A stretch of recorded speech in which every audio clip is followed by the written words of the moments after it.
Bom dia, boa tarde, boa noite. Sejam muito bem-vindos a mais um bate-papo à luz do candeeiro. E como hoje é um dia especial, vou relembrar os primórdios. Puxem um banco, peguem um cafezinho e venham bater um papo à luz do candeeiro. Eu sou Francioli Araújo. Eu sou o Jefferson Antunes. E hoje nós estamos recebendo em nossos estudos virtuais aquela que eu posso dizer que também é uma madrinha para o nosso programa, a Caroline Leite, tudo bom? Bom dia, boa tarde, boa noite. Gratidão por esse momento tão iluminado à luz do candeeiro. Gratidão pelo título de madrinha. Que felicidade poder estar aqui partilhando, entrelaçando saberes. Gratidão.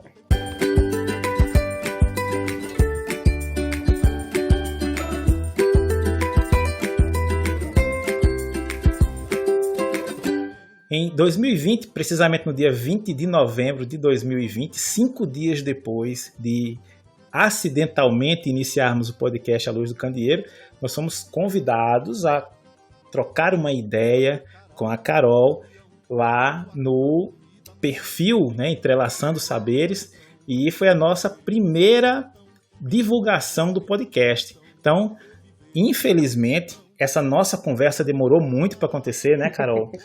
Tudo ao seu tempo.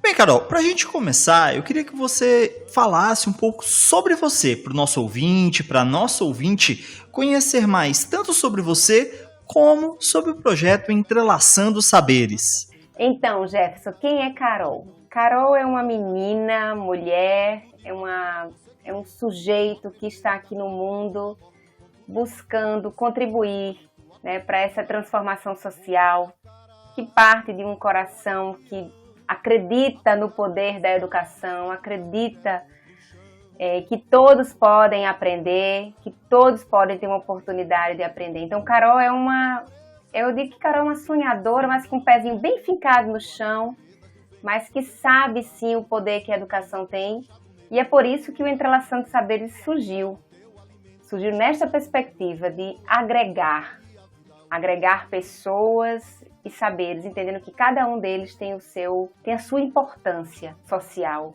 Carol, lá no seu perfil, a gente tem a proposta de um trabalho que você já vem desenvolvendo há algum tempo, que é ajudar professores a aprimorar suas aulas por meio da conexão e criatividade. A gente sabe que esse é um tema super necessário e atual, dado principalmente essa necessidade que a gente teve repentinamente de passar para o ensino remoto, que foi quando a pandemia chegou, E agora a gente está retornando a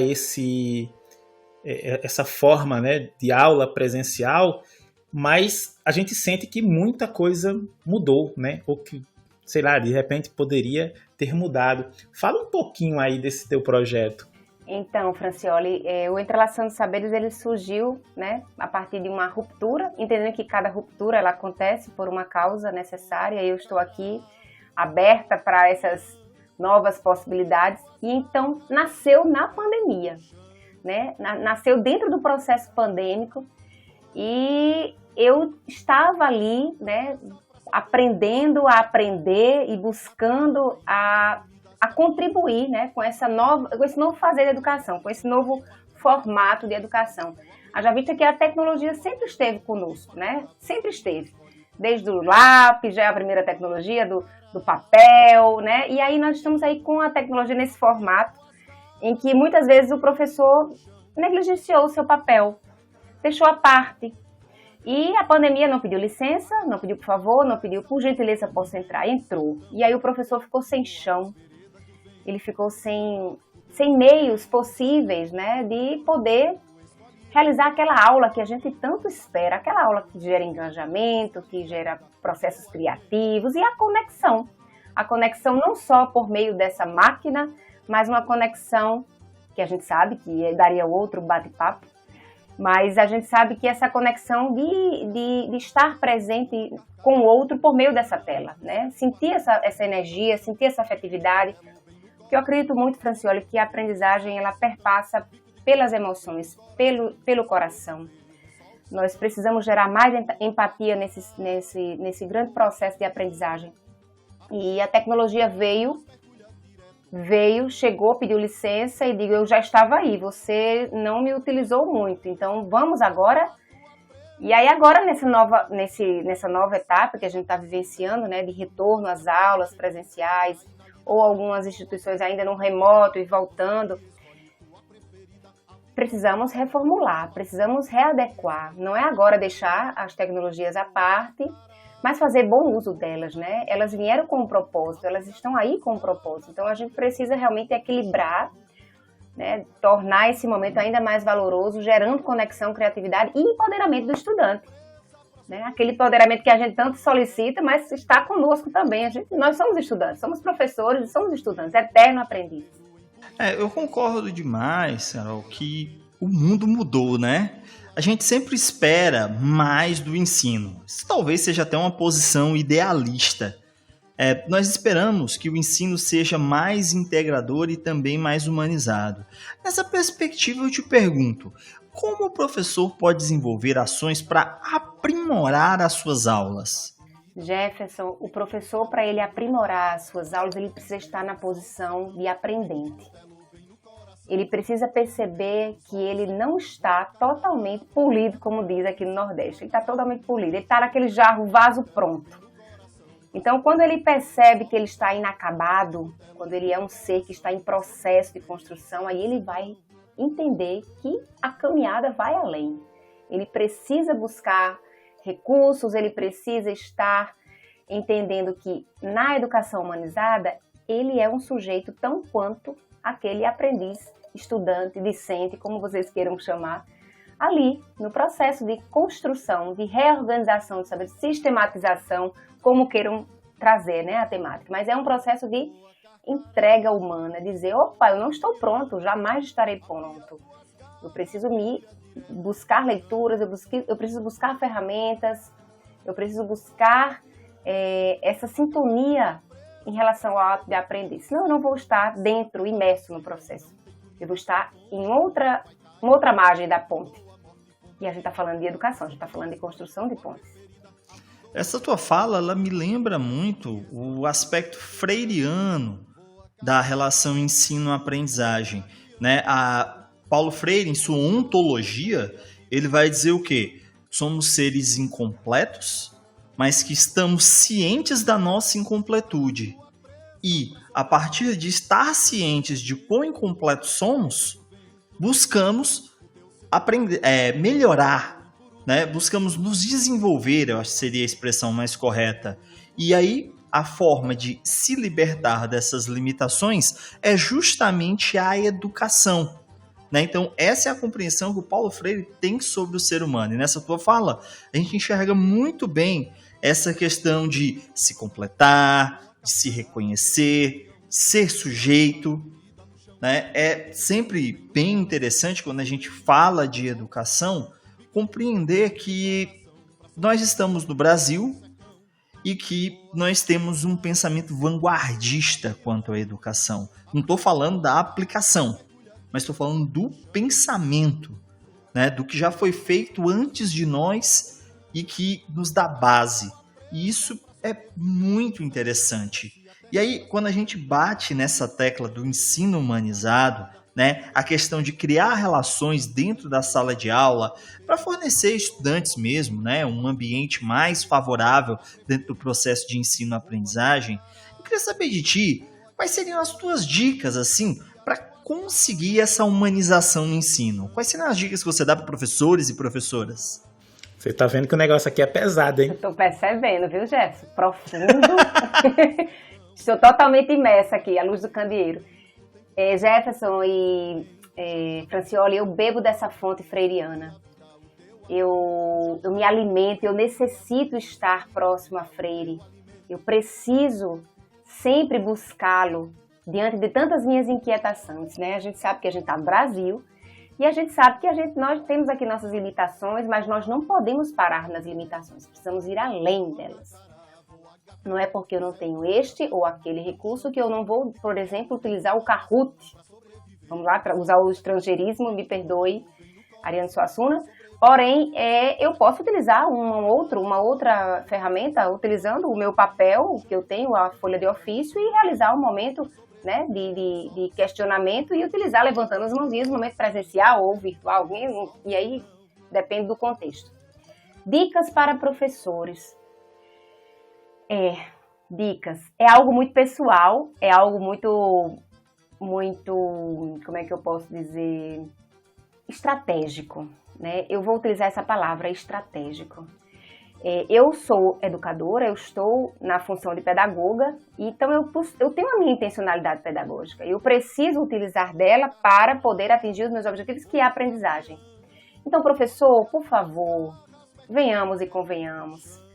Nós não temos somente uma aula expositiva, aquela que você aprende, que você detém todo o saber e que somente você fala, somente você tem a verdade absoluta. Professor, venhamos e convenhamos, vamos retirar essas vestes, elas não nos cabem mais. Vamos permitir o diálogo, a inquietação, a sua resposta nem sempre não é a correta. Tenha humildade, por favor, tenha humildade. Quando não souber, busque ajuda. O seu estudante é também aquele que você pode estender a mão e dizer: vem comigo, eu preciso de ti, vamos comigo, eu preciso da sua ajuda. Então eu falei da competência, da humildade, porque vejo que hoje ainda estamos caminhando em momentos infláveis de professores que não pisam os seus pezinhos diretamente no chão, mas gostam de voar, porque acham que tem o saber ali está centralizado, mas ele não atinge o processo, porque ele não tem uma linguagem, ele não tem empatia. Então, tenha empatia, busque esse seu estudante, trabalhe o seu contexto, verifique como você pode, enquanto professor, inquietar diante dessa realidade no qual seu estudante está inserido. Eu sei que tem várias realidades, mas vamos trazer essas diversas realidades e vamos inquietar, vamos formar grupos, vamos estudar de forma colaborativa, vamos trabalhar, minha gente, vamos trabalhar de forma... Cadê a educação invertida que a gente já sabia quando a gente lia aquele texto em casa e agora ela veio com uma nova roupagem? Inquiete através de um curta-metragem, inquiete através de uma poesia, inquiete o seu estudante por meio de uma música. Saia do convencional, saia dessas receitas prontas. Ouça o seu coração. Ouça o seu coração. Eu trago muito a minha prática, eu não sei falar do Entrelaçando Saberes sem falar da minha prática. Né? Eu não falei no início, mas estou trabalhando no ensino superior, dentro de um centro universitário, e trabalhando com foco na pedagogia, né, deste tempo que nós estamos vivendo. Nós estamos vivendo um novo tempo, que não serve mais o pedagogo que se formava, mas era o ideal de pedagogo que se tinha para aquele tempo. Para hoje não cabe mais.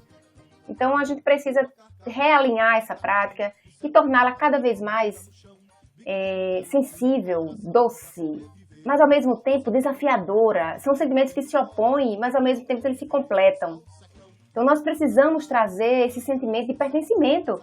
Se eu estou aqui, dentro de uma sala de aula, seja ela debaixo de uma árvore, no pátio, dentro de uma sala virtual, eu estou aqui, eu preciso inquietar, eu preciso trazer, mobilizar, eu preciso ser sinestésico, eu não vou apenas falar. Eu preciso ouvir, eu preciso saber ouvir. Professor, saiba ouvir, saiba dar pausas na sua fala, se permita. Agora, dar atenção plena a cada fala, né? Não é estar aqui e pensar em outros processos, é pensar, ouvir e trazer a devolutiva. E que ela não seja pronta, como dizia meu amado tio Zé. Ela nunca está pronta. Ele me voltava com uma pergunta e eu tinha que responder. Ele dizia: mas essa resposta? E aí eu dizia: tio, não precisa me dar agora a resposta. Você vai vir com outras perguntas. E assim a gente segue. Emoção. Carol, isso que tu me fala me lembra muito o que Paulo Freire fala. Eu vou voltar para Paulo Freire de novo. Hoje vai ser o lugar comum, né? Sobre a autoridade. Paulo Freire distingue muito bem, e isso é uma coisa que eu acho que passa muito por cima quando a gente está estudando Paulo Freire, esquece dessa discussão que ele faz, como se não houvesse uma discussão de autoridade na obra do Paulo Freire, está lá em Pedagogia da Autonomia, que ele vai distinguir o que é autoridade. Ele vai falar da autoridade quanto ao autoritarismo, né? A ideia de que eu, como professor, sou um ser iluminado, que estou ali para iluminar a cabeça das pessoas que não têm luz, que é o significado da palavra aluno, é o ser sem luz, né? E ele vai dizer que o papel do professor é ser a autoridade do conhecimento. Nós preparamos a aula, nós organizamos horários, temos uma série de atribuições, e inclusive muitas vezes burocráticas, né, a realizar. E quando nós estamos em sala de aula, dividir isso com estudantes, transformar essas pessoas também em autoridade do conhecimento, é o processo da pedagogia da libertação. Né? É essa questão que o pessoal acaba pegando muita frase solta de Paulo Freire e acaba não entendendo, né? Quando ele se refere à relação entre professor e estudante, entre professora e estudantes. Certo? Então, essa questão ela é muito cara em toda a obra do Paulo Freire, principalmente pós a relação que ele tem com a obra do Franz Fanon. Né? O Paulo Freire fanoniano, ele é outro Paulo Freire. Né? É o Paulo Freire de Pedagogia da Autonomia, é o Paulo Freire que pensa em outro nível essas relações. Então, ser professor não é deixar de ter autoridade, é dividir a autoridade para compartilhar saberes e construir conhecimento. Eu acho que essa é a questão central, que está a tese central de pedagogia da autonomia e que o pessoal esquece. É uma tese sobre autoridade, né? Trazendo essa contradição.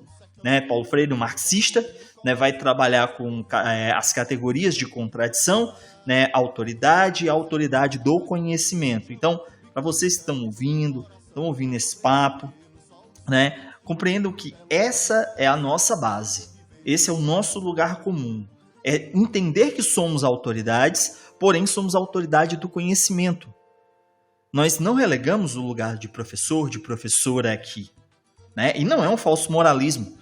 Poxa, Paulo Freire nunca falou de autoridade. Não, Paulo Freire fala de autoridade, está lá em Pedagogia da Autonomia, certo? Nós somos a autoridade do conhecimento até o momento que estamos em sala de aula. E uma boa autoridade do conhecimento no sentido freiriano é aquela que divide sua autoridade e transforma a vida das pessoas com essa autoridade, transformando elas também em autoridade do conhecimento. Né? Compartilhar saberes, não ter medo de ter relação com estudantes. Né? As pessoas se relacionam, constroem conhecimento na relação. Ele vai buscar lá no Marx, né, aquela virada que o Marx dá no Kant. Kant vai dizer que primeiro nós pensamos o mundo para interagir com o mundo. O Marx faz, opa, não, o contrário, gira. Nós interagimos com as pessoas para que possamos compreender o mundo. É um processo colaborativo, é um processo cooperativo. Né? É o socio-interacionismo dentro de Paulo Freire. Para quem lê Vygotsky, para quem lê o próprio Marx, já conhece, está bem familiarizado com esses termos. Então, é sempre importante nós compreendermos que dentro dessa tua fala está, né, muito do Paulo Freire. Por isso que eu disse, é o lugar comum aqui da nossa fala hoje. Olha, eu vou dizer, eu acho lindo demais essas conversas, viu? Sim? Eu acho lindo demais.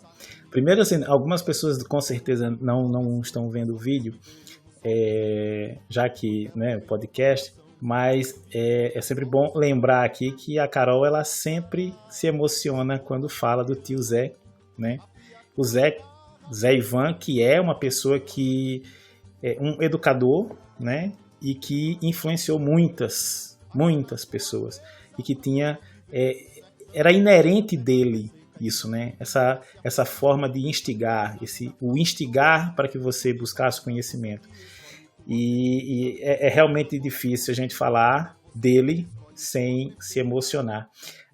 Mas eu vou tentar, né? Eu vou tentar manter a voz não embargada.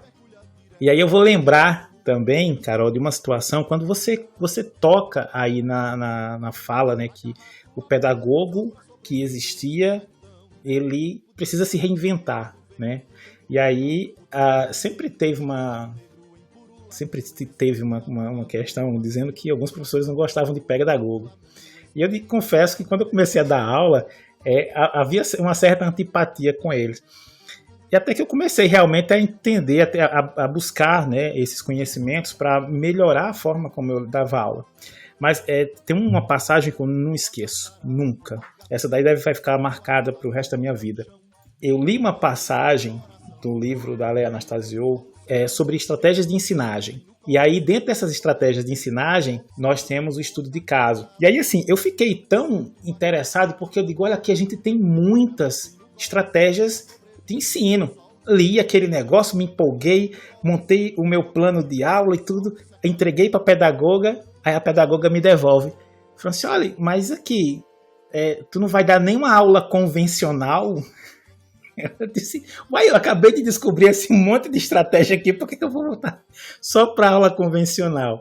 Mas realmente assim, eu tenho alguns amigos pedagogos que eles falam muito que o Paulo Freire é mal interpretado, ou as pessoas usam, né, as falas dele de forma desvirtuada, mas quando você passa a ler, você passa a conhecer, sem dúvida, né, conhecer a obra de Paulo Freire é promover uma educação transformadora. É algo que eu, enquanto não um estudioso, né, da área da educação, mas quanto educador, eu fico assim maravilhado. Mas tem uma perguntinha, né? A gente sabe que tem uma série de situações diferentes que permeiam os diferentes níveis, graus de estudo e também de onde a gente vai estar. Uma escola pública estadual, uma escola pública federal, uma escola pública do município. E normalmente a gente vai ter nesses locais professores com cargas horárias absurdas e uma quantidade de alunos muito grande em sala de aula. Então, como é que os professores eles poderiam criar estratégias para desenvolver a criatividade? E aí, nesse caso, eu não diria somente dos alunos, os professores tentando desenvolver criatividade nos alunos, mas eles, com eles mesmos, né? Como criar esse ambiente? Hoje, os espaços colaborativos estão... A gente tinha nossa sala de professor, nós tínhamos lá os nossos momentos, né, de partilhas físicas, vamos dizer assim, e nós tínhamos, infelizmente, aquele momento inicial do ano, ou no meio do ano, que é muito mal aproveitado, né, para a arte do planejar. Isso aí é um ponto nevrálgico muito preocupante na educação. E perdendo esse tempo, né, não sabendo utilizá-lo da melhor forma, porque não é uma semana que a gente consegue planejar um semestre inteiro, né? E planejar sozinho é desafiador, é solitário, é um movimento muito doloroso, né? É um movimento muito que deixa muito a desejar, porque a gente está sozinho, a gente tá lá nos processos, né? Vivenciando, pode ser assim, mas se não for assim, então, a partilha, que eu acredito que precisa ser reformulada, precisa ser reajustada, isso nos ambientes, tanto escolas privadas, escolas municipais, estaduais e até as instituições superiores, porque a realidade é essa, comum, é reorganizar esse tempo, porque é como se fosse algo fictício,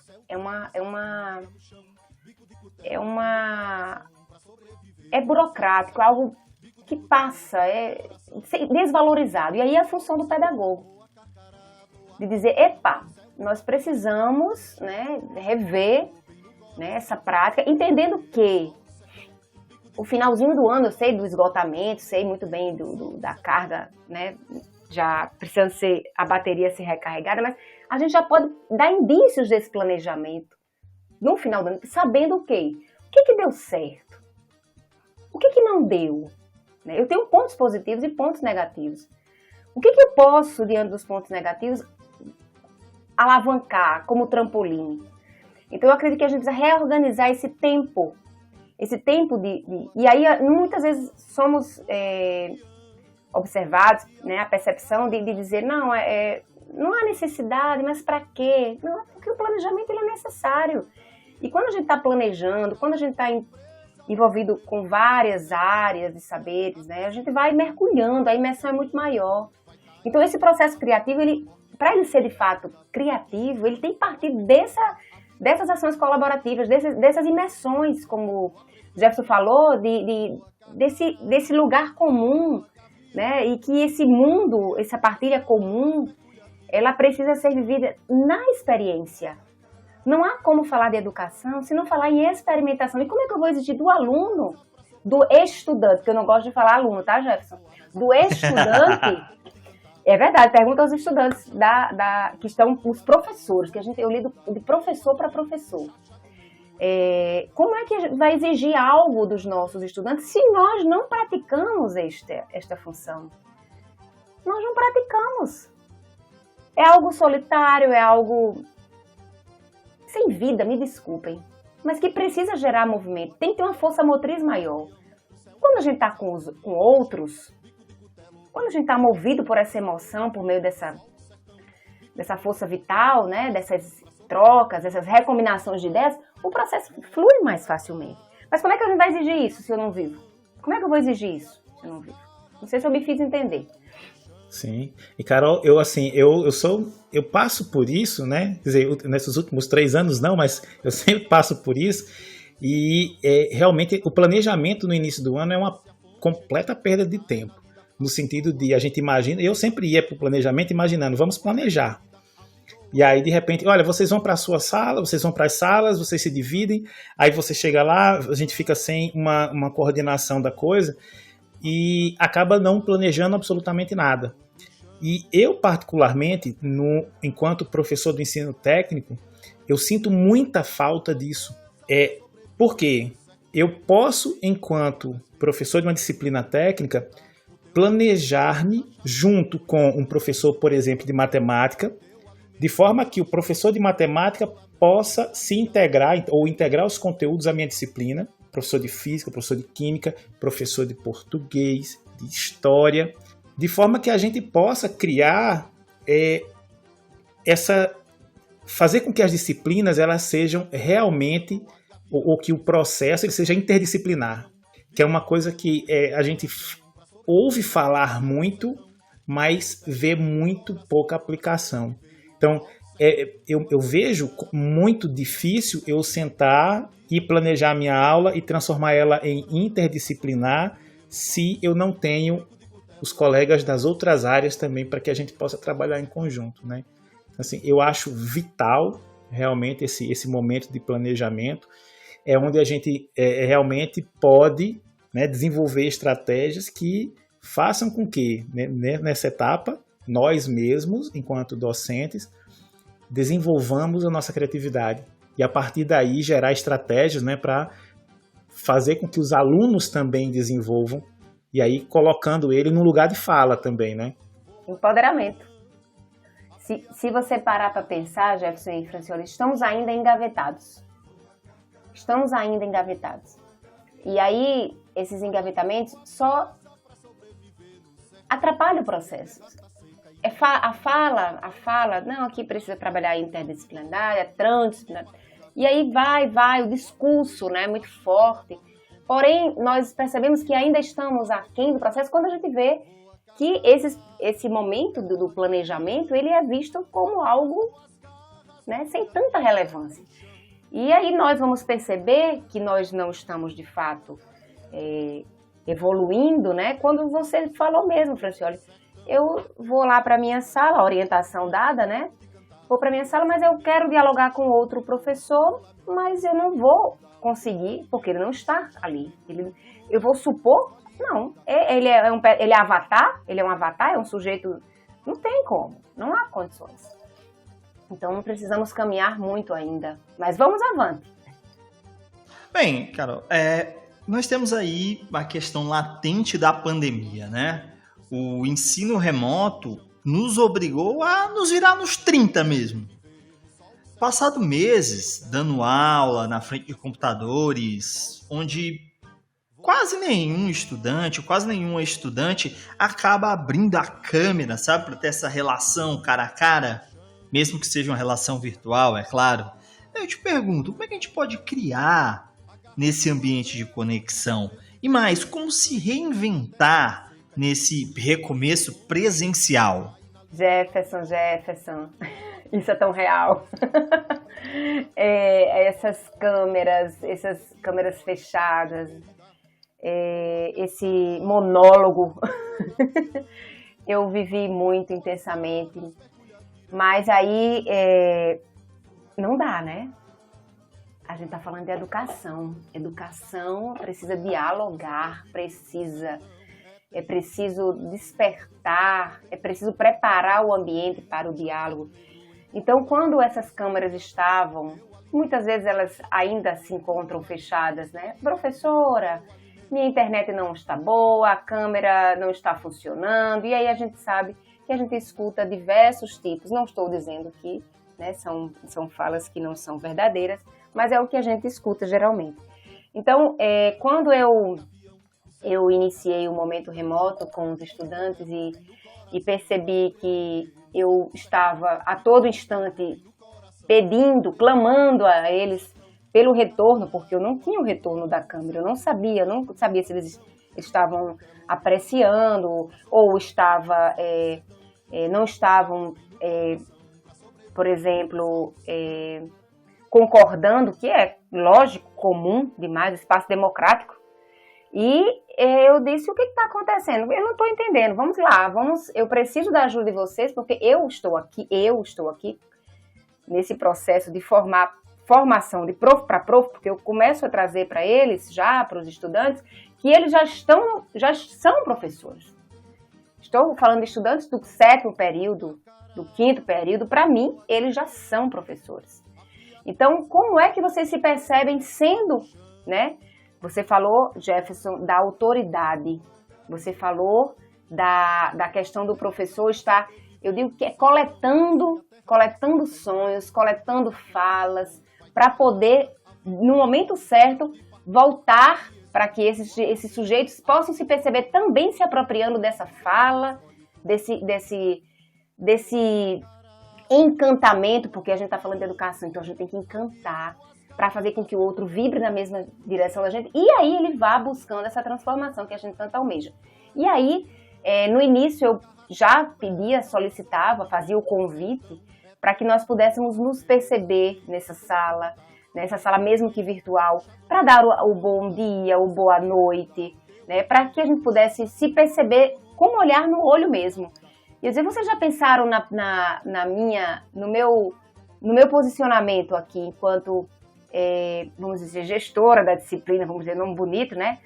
Que aí planeja, e cadê? Eu preciso da flexibilização de vocês também, eu preciso estar com vocês, eu preciso sentir vocês. E aí, inicialmente, Jefferson, o momento do início da aula, as câmeras são abertas, mas eu percebo que no durante, né, somente depois de algumas insistências, e aí de partilhas, apresente esse vídeo, e aí, porque na aula, nos encontros, né, das aulas no qual eu estou ministrando, eu realizo o convite para essa busca constante, né, de materiais que eles estão disponíveis, seja no Google, seja, lógico, buscando sempre fontes confiáveis. Então, eu sempre solicitei a participação. E o Google está aí aberto, né? Então, eles estão em casa e estão com o Google aberto. E outras ferramentas abertas. Então, para trazer esse chamamento, eu solicitava que eles tivessem essa entrega de participar e de, por favor, abra aí a sua câmera, e no meio do despojamento mesmo. No final do encontro, as câmeras, elas estavam abertas, sempre abertas, né? Para dar o tchau, para dar o oi, para dar até logo, já estou ansioso para o próximo momento, o que virá no próximo momento. Então, eu acredito que esse momento que ainda estamos vivendo, né, de oscilações, a gente precisa criar essa empatia. É uma palavra que ela não é clichê não, tá, gente? Ela precisa ser mais exercitada. Ela é muito bonita, mas ela tem que ser vivida. Então, eu acredito que chamar para esse compromisso, para esse sentimento de pertencimento, que estamos dentro de uma aula, de um encontro, e que todos são importantes. Então, quando o professor dá a devida importância para o seu estudante, ele vai tranquilamente trazer seu espaço de voz. E isso eu já ouvi. Essa partilha que eu estou falando aqui, eu já ouvi dos estudantes, dos professores, né, do curso de pedagogia. Aqui eu consigo falar mais, aqui eu tenho liberdade de falar mais, aqui eu consigo abrir a minha câmera. Então, essa conexão que tanto nós almejamos, ela precisa ser construída, ela não pode ser do nada, ela precisa ser construída. São doses homeopáticas que a gente vai acreditando nesse poder de transformação. E quanto à questão desse momento de transição que a gente está vivendo, é manter o equilíbrio, né? Eu acredito que nós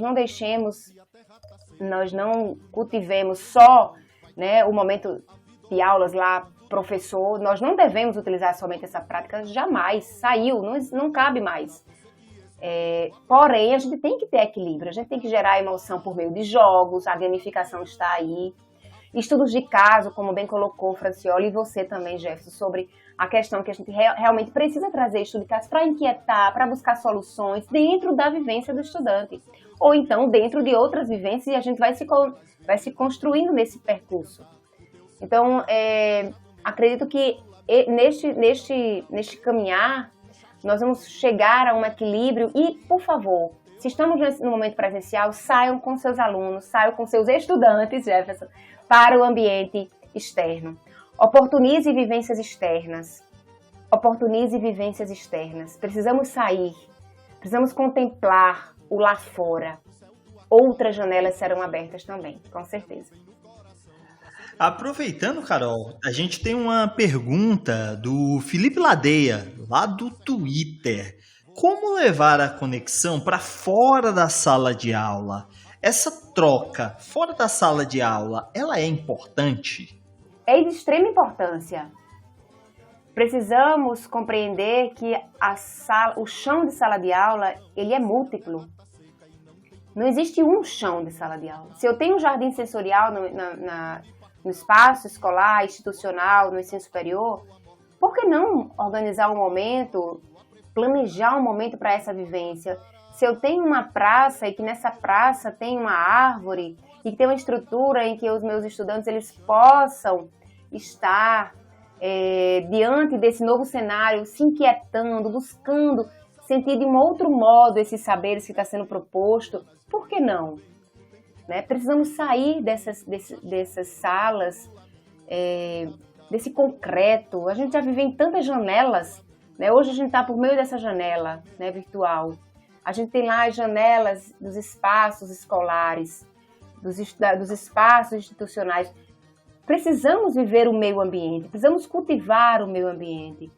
Somente por meio desse cultivo, né, dessa entrega, desse novo foco de atenção plena, nós vamos permitir que o estudante ele tenha uma abertura maior sobre esse mundo e sobre seu poder diante, né, deste mundo no qual ele está inserido. Outra pergunta, agora da Stephanie Ribeiro, que é do projeto Para Escrever uma Tese, ela pergunta como ser mais didática. Ela diz que tem dificuldade em simplificar as ideias sem que elas percam o sentido original. Stephanie, eis a didática. A didática ela vem justamente com esse propósito, né?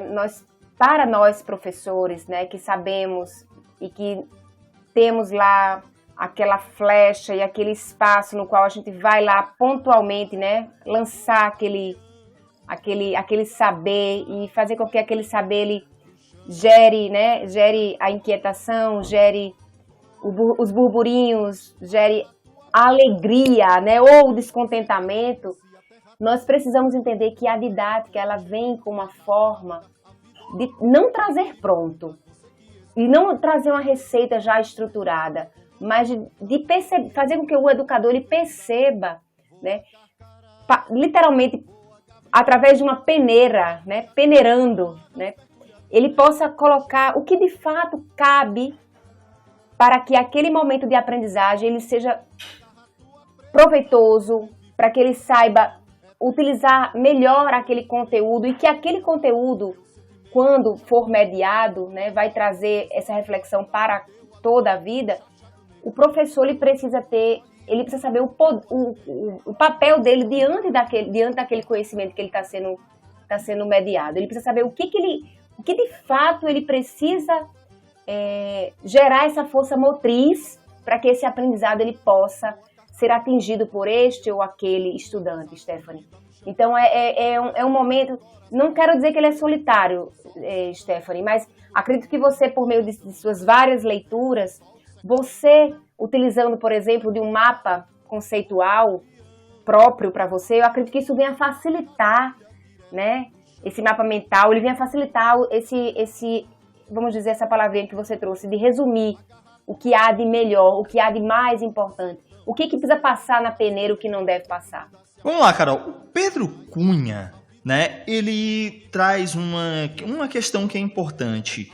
Há algum limite de proximidade nessa relação estudante-professor? Por exemplo, o contato nas redes sociais? É um tema delicado, né? Delicado. Essa questão dessa... Eu digo que é um ponderamento, né? É um equilíbrio que nós precisamos ter, né? Precisamos construir, esse espaço ele precisa ser bem delimitado, né? Sei que há diversos professores que são adeptos, que apreciam essa unidade, essa entrega maior, e há outros que não. Acredito que o bom senso ele é sempre importante, né? Eu acredito que essa construção de combinados, né? Pode ser um combinado, por exemplo, dentro da instituição no qual eu trabalho, tem alguns combinados, né? E os alunos, a gente partilha com os estudantes esses combinados para preservar até a nossa saúde mental, tão falada nesses últimos tempos, né? Então, assim, é importante ter esse discernimento, né, quanto a essas exposições, vamos dizer, essas imersões mais aí além, vamos dizer, e esse cuidado que a gente precisa ter com essa saúde mental que a gente precisa manter sempre em equilíbrio. Não sei se eu consegui atingir o objetivo, Jefferson. Sim, não, tá isso mesmo. Tem que deixar um dos combinados por favor, só mande mensagem no WhatsApp naquele intervalo de horário, nada de mandar de 1h da manhã. Exatamente, exatamente. E esse cuidado, né, na verdade eu digo que é autocuidado e até um processo de autocompaixão. Porque senão a gente não tem vida, né? E a gente sabe que mais do que nunca ficou provado agora com esse momento remoto, que no momento que eu estou aqui, mas a minha casa segue funcionando, então tem o arroz ali, né, tem o feijão, tem crianças envolvidas no processo, né, tem esposo trabalhando, então a vida segue. Então, e tem a noite que nós precisamos nos refazer as energias e num determinado momento dar pausa, né? A pausa tão necessária que quem dá somos nós, né? Nós temos esse autocontrole aí, a pausa é dada por nós. Eu particularmente, eu acho muito importante, por exemplo, eu sou professor, 40 horas, dedicação exclusiva, então, durante um tempo, né, quando eu estava em cargo de gestão, você não tem esse negócio de 40 horas, você dá muito mais.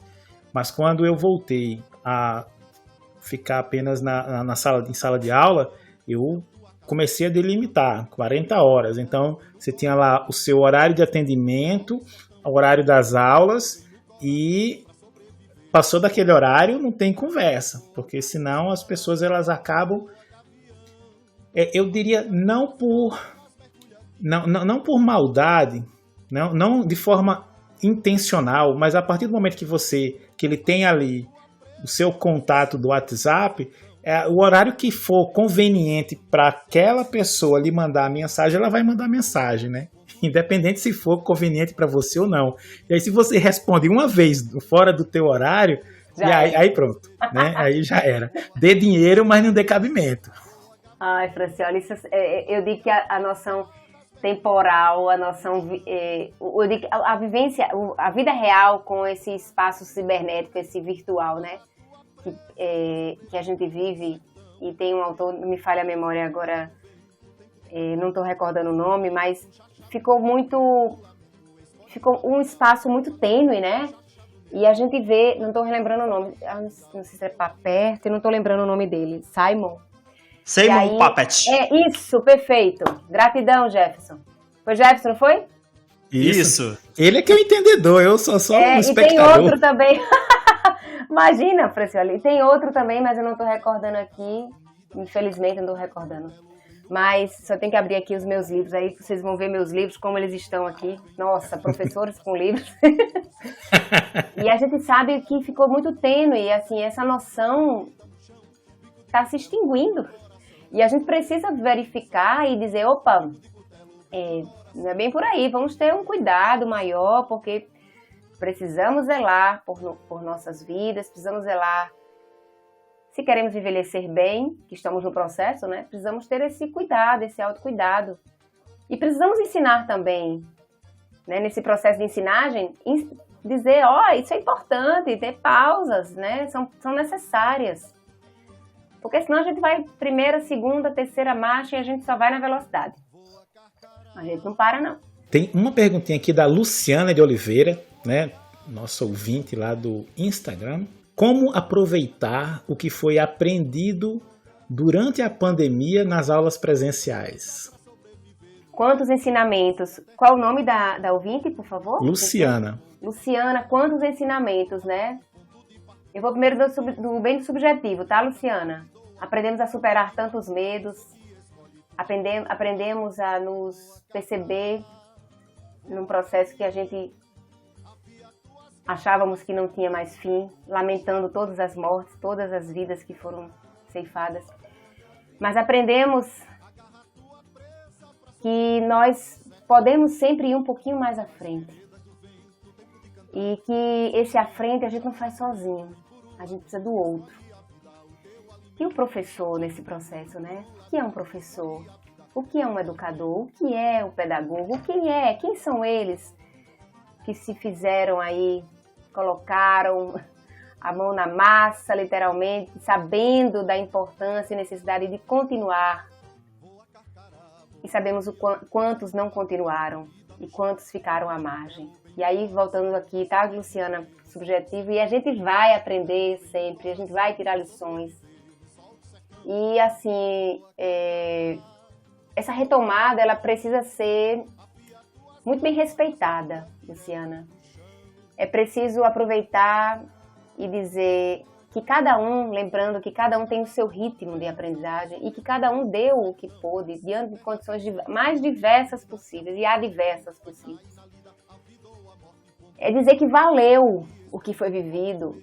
E aí, quando a gente traz para o ambiente de sala de aula, seja ele dentro de sala, extra sala, virtual, a gente vai fazer aquelas famosas diagnósticas. E das diagnósticas, e onde eu parei, onde é que eu estou, que não vai estar uniforme jamais, mas a partir dessas diagnósticas a gente vai traçar rotas para poder sanar. E a gente sabe que a gente não vai sanar tão cedo, mas a gente vai buscar dar primeiros passos. Os primeiros passos precisam ser dados, mas respeitando e não negligenciando o nosso papel na educação. Respeitando o tempo de aprendizagem, mas não negligenciando, não deixando para depois, procrastinando, né, o processo. Deu para entender, Luciana? Será?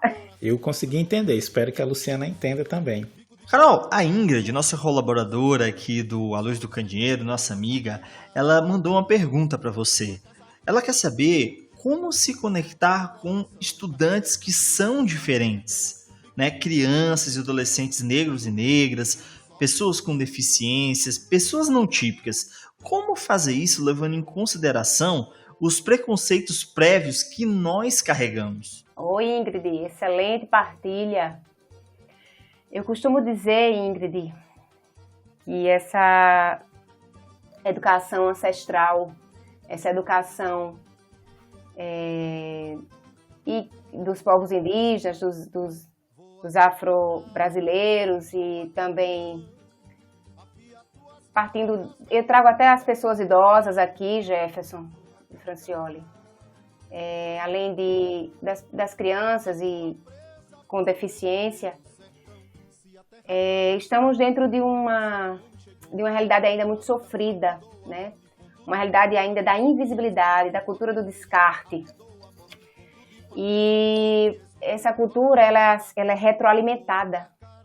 Ela é retroalimentada. Se nós não trabalharmos na base, na educação infantil, na educação básica, focando, né, dentro do currículo, dentro dos planejamentos, dentro das ações pedagógicas, com a sua intencionalidade de reverter esse quadro, nós vamos ainda continuar, né, nesse patamar de estigmas e de preconceitos e discriminações.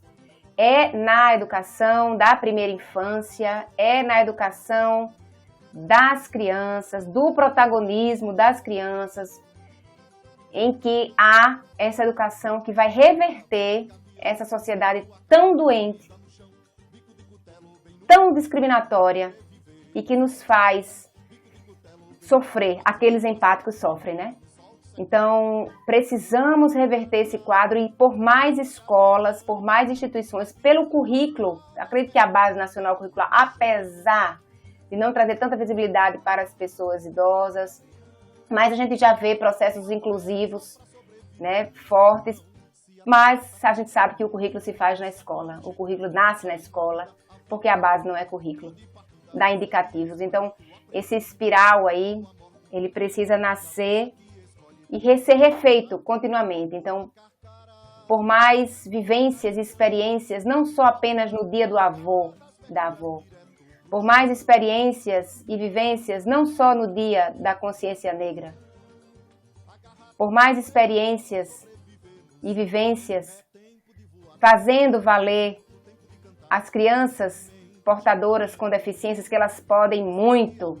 Quanto mais a parceria família-escola acontecer, melhor. Então, precisamos tornar visíveis e não atrás das cortinas. Precisamos trazer a luz do candeeiro mesmo, para fazer presença nessa educação que tanto almejamos, que tanto transforma. Então, é preciso trazer aos holofotes. Ingrid? E olha, e temos aqui a última perguntinha da Suzana.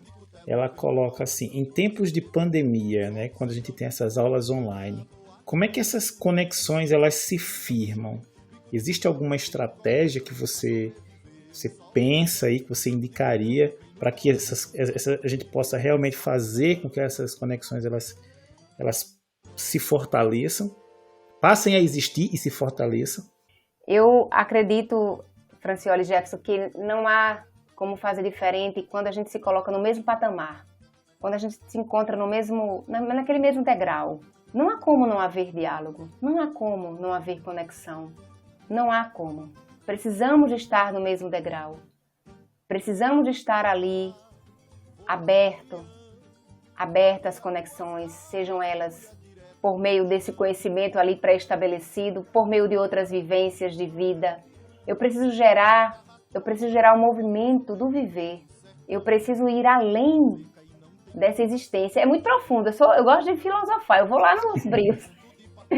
Jefferson e Francioli, eu acredito muito que não há como fazer educação se a gente não pensar que estamos dentro de um mesmo degrau, dentro do mesmo espaço, dentro de um lugar comum, como o Jefferson trouxe. Eu preciso gerar sentimento de pertencimento, eu preciso dizer, você pode, eu posso, e você pode também, você sabia? Então, assim, nesse processo a gente vai dar o empoderamento. O que tanto nós falamos nesse momento aqui do podcast é dizer, você tem voz, você tem poder de fala, você pode. Que não há nada como estar diante, né, de um momento de aula, onde nós vamos ali, seja por meio de um mapa mental, seja por meio de um jogo, uma gamificação, seja por meio de um estudo de caso, seja por meio de jogos colaborativos, não sei, enfim. Como é bom a gente sentir esse movimento, né? Que vai transcender aquele conhecimento tão estagnado que chega para nós e a gente vai lá dizendo, mas eu posso ir por esse vertente, eu posso pegar essa música. Recentemente eu trouxe Raul Seixas para iniciar a disciplina Metodologia de ensino das ciências. E aí, metamorfose, cantamos metamorfose. Professora, você trouxe Raul para a nossa aula inicial, inaugural. E por que não? Então, eu preciso ser nessa metamorfose ambulante, né? Nós precisamos ser, para que a gente possa gerar também essa transformação no outro.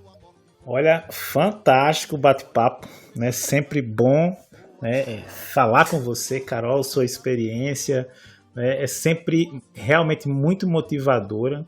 Eu vou deixar o convite para você vir aqui mais vezes. Demorou a vir, mas eu espero que você possa vir com mais frequência.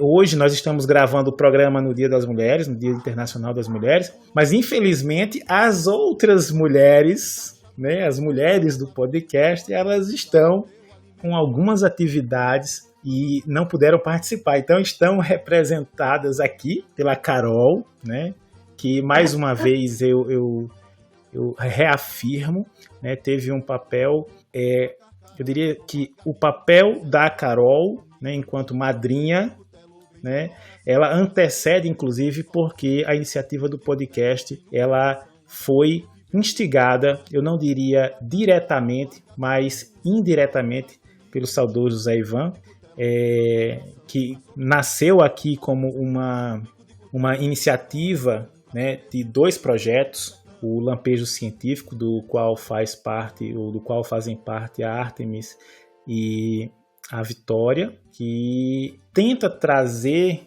esse espírito, né, de colaboração, de troca de ideia, para que a gente possa alcançar transformações, para que nós possamos agir enquanto docentes, né, conscientes do nosso papel, da nossa autoridade, né, como o Jefferson pontuou lá atrás, que nós possamos agir como artífices da realidade, né? Eu já falei isso em alguns outros momentos, mas é sempre bom reforçar, né? A gente tem um poder incrível de modificar a realidade de outras pessoas e com isso também modificando as nossas próprias realidades. Então, Carol, eu fico muito feliz, né?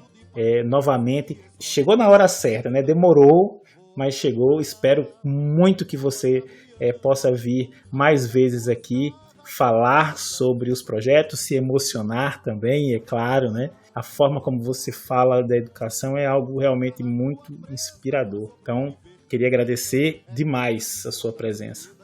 Francioli, emoção aqui grandiosa, minha satisfação imensurável participar desse projeto que nasce com essa nobre intenção, né, de agregar pessoas, agregar saberes. A luz do candeeiro, a luz do candeeiro é trazer possibilidades, né, de reflexões, possibilidade de encorajamento e possibilidades de transformar até então aquilo que se achava que não podia. Então, a minha gratidão de poder estar dialogando com você, com o Jefferson, as demais meninas empoderadas, Dia da Mulher. Estaremos em outros momentos, com certeza será uma grande satisfação, uma grande alegria de poder estar aqui conversando, partilhando, nos inquietando, né? É uma carícia para o coração, é um acarinhamento, porque não há como falar de educação sem nesse aconchego na alma. E mesmo diante de tantas dificuldades, a gente vê as possibilidades, né, de luz, né? A luz do candeeiro aí trazendo.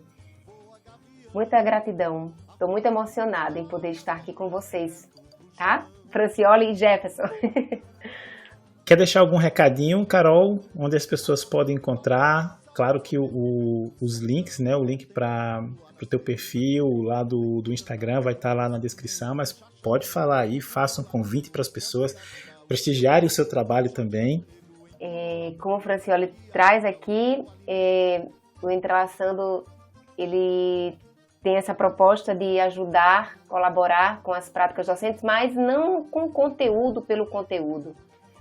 Eu busco trazer possibilidades de reflexão por meio de poesias, por meio de reflexões próprias da caminhada docente e não docente também, porque sou mãe, sou esposa, sou um ser humano, sou amiga, né? Estou aqui para colaborar aqueles que desejarem entrar no Entrelaçando Saberes, fazer algum questionamento, trazer uma ideia legal, para tirar alguma dúvida, estou à disposição. Podem me procurar com tranquilidade que darei essa devolutiva e ficarei muito feliz em ser buscada, vamos dizer assim, né? Procurada para poder colaborar com a prática de vocês ou não, né? Ou algo que esteja dentro de outro universo, mas estou aqui para colaborar com a fala sincera e acreditando nessa melhoria social que a gente precisa tanto. Esse empoderamento social de menos pedintes e mais questionamentos. É isso aí. Jefferson, recadinho? Leiam Paulo Freire, pessoal. Leiam, mas leiam bem lido. E leia o Fanon também, que o Fanon é a grande influência de Paulo Freire e o povo não lê Fanon. Eu vou ler Fanon, viu, agora? Obrigada, Jefferson. Olha aí, então vou deixar já, a gente vai deixar também aqui na descrição do episódio, o Jefferson. Hoje a gente vai ter na descrição do episódio algo um pouquinho diferente de uma dissertação, né, ou de uma tese, vai ter menos referências, né? Mas essas referências aí que são importantes a gente vai deixar. E aí eu gostaria muito de deixar a nossa singela homenagem, né, a todas as mulheres que ouvem e não ouvem também o nosso podcast, a todas aquelas mulheres guerreiras, pesquisadoras, batalhadoras, educadoras que já passaram aqui pelo nosso podcast. É sempre uma honra poder conversar com essas mulheres que são exemplos nas suas áreas e, evidentemente, né, inspiram muitas meninas a encarar o desafio, né? Então, nossa mais singela homenagem a todas vocês mulheres. Hoje o nosso podcast é um podcast de mulheres. Agora nós somos os metidos, né, Jefferson? A gente aqui tá demitido, né? Mas é realmente muito bom ter essa participação, essa visão muitas vezes mais sensível da coisa, né? E que pode nos fazer enxergar coisas que muitas vezes a gente não consegue enxergar, né, por não ter, às vezes, o lugar da fala. E aí fica homenagem a todas vocês. O episódio não vai sair no Dia das Mulheres, mas vai sair no mês das mulheres, né? Então, está dentro Tá valendo. E é isso aí, pessoal. Agradeço demais a todos vocês que foram suficientemente resilientes e nos acompanharam até o final. Mais uma vez, muito obrigado, Carol. E gratidão. Até o próximo episódio. Tchau, tchau. Tchau, tchau. Até.